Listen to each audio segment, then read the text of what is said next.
Hey guys, welcome back to The Business of Art. I am here today with Nick Isham, singer, songwriter, producer extraordinaire. Hi everyone. And make sure you check out all his social media. I'll put it below. But I wanted to do an interview with him today because, well, there's a lot of things I admire about Nick. But one of the things is how hard he works.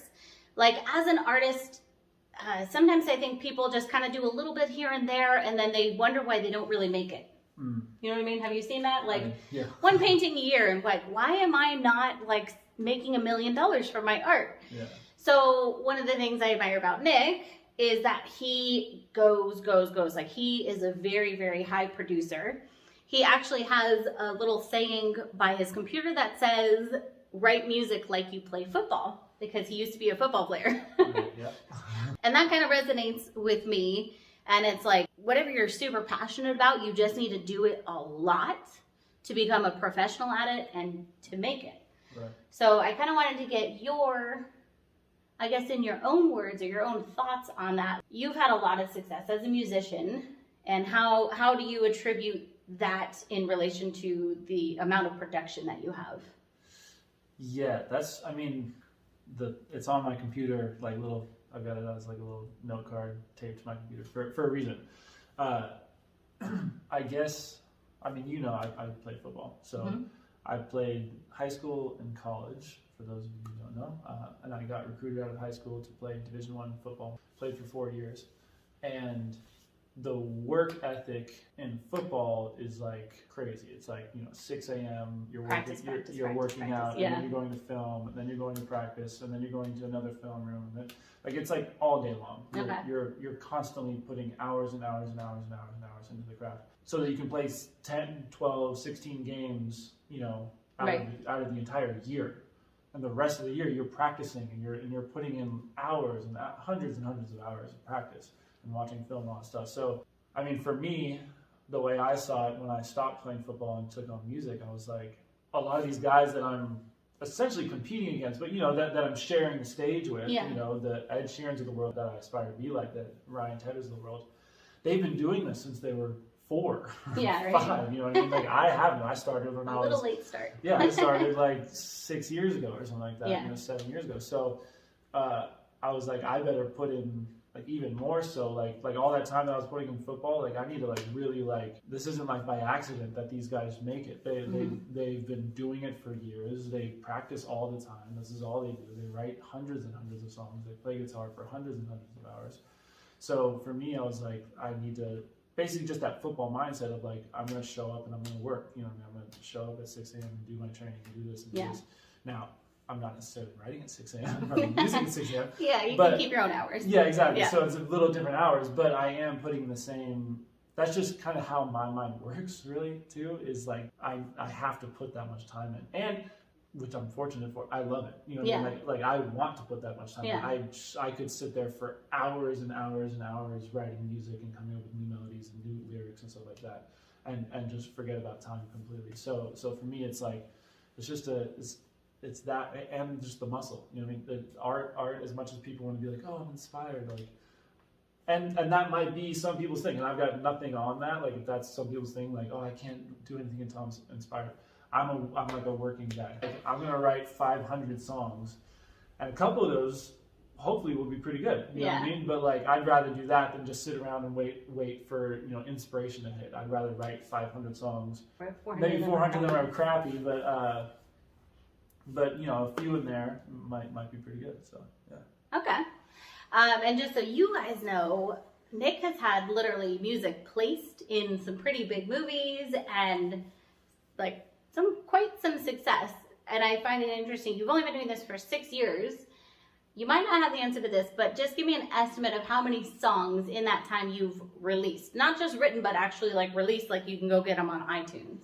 Released? Well, just last year I did 18. I released 18 songs. I think in total, in the 20 to 30 range. It's a lot. Probably. I think even more than that. Maybe, it might be more. It might be more. Yeah, it's a lot. And like practically every month you're releasing singles. Yeah, I have been. Yeah, sure. And then you're playing shows in Nashville. Yeah, I go to Nashville every other month to write out there with writers and producers and to perform. Yeah. Cool. Yeah, so for me, just with any art form I don't know if you know this, but I paint probably an average of 60 pieces per month. Damn. Maybe more, actually, probably more than that. That's awesome. Yeah, all day, every day kind of thing. Yeah. And I can look back at my work from 5, 8 years ago, 10 years ago, and compare it to now and be like, wow, okay, I really see the difference. Yeah. But it's just doing it. And I think it's the same for authors, for anybody. I'm an author also, so I look at my writing from years ago compared to now, and it's way better. Yeah. So I think that's just a really key point for artists, is knowing that, just putting in the practice, really putting in that practice and the drilling and the doing it over and over and over again. It's a muscle. It really as if you were playing football. Yeah, exactly. Is gonna get you so much further than the opposite. And sometimes that's the toughest thing. It's like people going to the gym. It's like, oh, I want to be fit, so they go to the gym for a week. Oh, I'm not fit. I'm not going to do this anymore. You know what I mean? But you have to kind of look past that first week, that first month, even the first year, or whatever. And first of all, is it something you love to do? You know what I mean? Like, do you really love this? Like, if there wasn't any money at the end of the road, would you still be wanting to do this? Yes. Because for me, this is it. This is like the end. This is it for me. So that's like the first thing, and then just putting in those hours and training yourself. Like, again, the training thing. If you put in enough time, enough hours doing this, like if you do squats every day, maybe the first week you won't see much, but if you do squats every day for 6 months, you're gonna start to see some change. If you write a song every day for 6 months, you're gonna start to see a difference. If you write a song a day for a week, there might be a difference, but the consistency and the time in which you do it, for sure, is a huge difference maker. Agreed. And you touched on one other thing, which I just wanted to ask you about. So I know you do songwriting with other artists. Mm-hmm. Do you think that doing those collaborations makes you grow as an artist, or how does that play in? 100%. Yeah, 100%. I remember watching an interview with Ryan. I think it was with Ryan Tedder, and he was like, whenever he walks into the room with other artists, he always assumes that he's not the best writer in the room, or something. It was something to that extent, where he's like, basically, like, whenever you walk in the room, always look for what you can get out of the other person. You know what I mean? Always look for what you can learn from the other person. Always look for what they bring to the table, and try to highlight that. You know what I mean? Like, when we write, like, you think differently than I think. You know what I mean? So and so, like, everybody's going to think differently. Yeah. And the beauty of songs, and a lot of the best songs in the world, come from that collaboration of different minds coming together, and one saying, well, I think this, and one saying, well, I think this. Oh, Paul McCartney, John Lennon, like, that's a pretty prime example of right.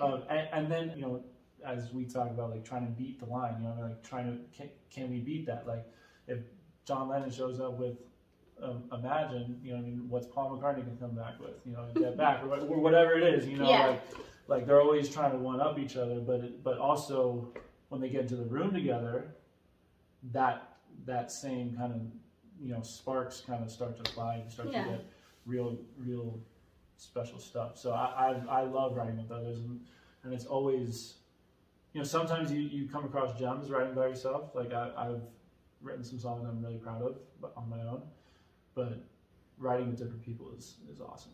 I love writing with different people, so I do it all the time. Yeah. Awesome.